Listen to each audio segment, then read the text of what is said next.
Let's open the book on this. Today in Taipei, authorities incinerated a staggering haul of seized narcotics in a high-security operation. We're talking tons of drugs destroyed, armored vehicles on site, and top officials overseeing every step.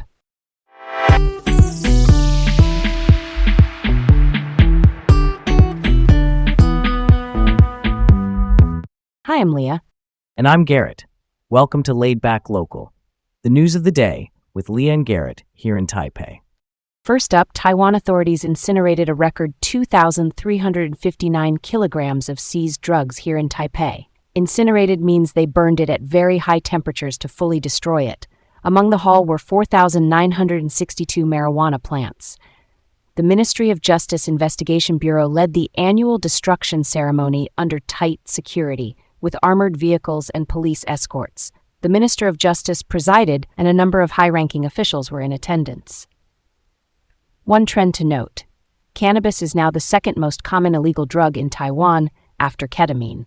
Ketamine is a medical anesthetic that's also abused as a recreational drug, and cannabis is classified here as a Category 2 narcotic, meaning it's illegal and carries significant penalties under Taiwan law. That's a curveball. Nearly 5,000 plants in that pile is a lot. The rise in cannabis use is like a real shift in the local drug landscape. Why go with the full-on high-heat burn and all that armored transport? What's the play there? Good question. The burn prevents any chance of drugs slipping back out onto the street. The heavy security protects the chain of custody. That's the official record of who handles evidence at each step, and high-temperature incineration neutralizes chemicals, so you're not leaving behind anything toxic. Keeping it real, it's about safety, legality, and closing the loop on the evidence. Yeah, that checks out. And the cannabis trend is, something to watch. It signals changing habits, which could affect how health education and law enforcement plan the next steps. All right, let's roll on. Next up, double trouble at Chishang Station in Taitung County. Taiwan Railway reported two separate incidents that caused big delays. First, at 11:15 a.m., a freight train derailed and struck a utility pole, which forced single-track operations. Single track just means both directions take turns using one track, so delays stack up fast. Then at 12:25 p.m., a Puyuma Express train damaged an overhead electrical line. That's the catenary that feeds power to the train. Passengers were frustrated by the lack of timely updates and unclear emergency steps. The railway issued an apology, coordinated repairs, and told folks to check for updates before traveling.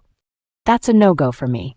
When you're standing on a platform and no one's giving you real-time info, you can't plan your day. People said they might have arranged other transport if they'd known sooner, and I totally get that. Why two incidents in just over an hour? That feels wild. Honestly, sometimes lightning strikes twice. The freight derailment is one issue, and then a separate train snagging or damaging the overhead line is another. Each alone is disruptive. Together they compound. It highlights how, in rail ops, communication is as crucial as timetables. Quick, clear station announcements and mobile updates, even just basic what, where, and how long, can help riders pivot. Let's keep this going. Taiwan's 20th International Agricultural Machinery and Materials Exhibition opens in Chiayi County. More than 250 companies and 700 booths are showcasing smart farming and low-carbon equipment. The big highlight is an electric self-driving tractor from California called Monarch, which makes autonomous electric tractors. It's assembled by Foxconn's U.S. subsidiary. Foxconn is the Taiwan-based tech manufacturer, and it runs NVIDIA chips for the self-driving smarts and Tesla batteries for power. The show runs Saturday through Monday, May 28 to 30. This all lines up with Taiwan's net zero policy, which means reducing greenhouse gas emissions as close to zero as possible. And the government has boosted subsidies for electric farm machines from 1/3 to 1/2 of the sale price to help farmers move off fuel-powered gear. From 2019 to 2025, more than 7.6 billion new Taiwan dollars has gone into farm machinery subsidies. That's pretty cool, right? The Monarch's battery reportedly lasts up to 14 hours, and it's puncture-resistant, which matters when fields are, not exactly gentle on hardware. Smart farming, just to define it, uses sensors, automation, and data to do jobs more efficiently. That's key here because Taiwan's farm workforce is aging and labor is tight. Automation helps keep productivity up without burning people out. Why push the subsidy from 1/3 to 1/2? That's a big jump. The bigger upfront cost is the wall. Electric and autonomous gear can be pricey at purchase, even if cheaper to run. Sweeter subsidies knock down that barrier and speed adoption, and it backs the net zero goals, since farm equipment is a slice of emissions. I'm down for that combination of climate plus practical field use. Let's switch it up. Taiwan just rolled out an 18-point plan to tackle population challenges. The presidential office calls it Taiwan Population Strategy 2.0, Family Support. It focuses on childbirth, child rearing, and education. Measures include a monthly child growth allowance, development savings accounts for kids, expanded fertility treatment subsidies, more childcare services, and tax incentives for families. The idea is to share economic prosperity more directly with households and set the stage for sustainable development. Let's not let this one slide by. The headline piece is a monthly 5,000 new Taiwan dollars allowance for every child aged 0 to 18. That's steady support families can plan around. Real talk, that could cover basics like after-school programs or part of childcare.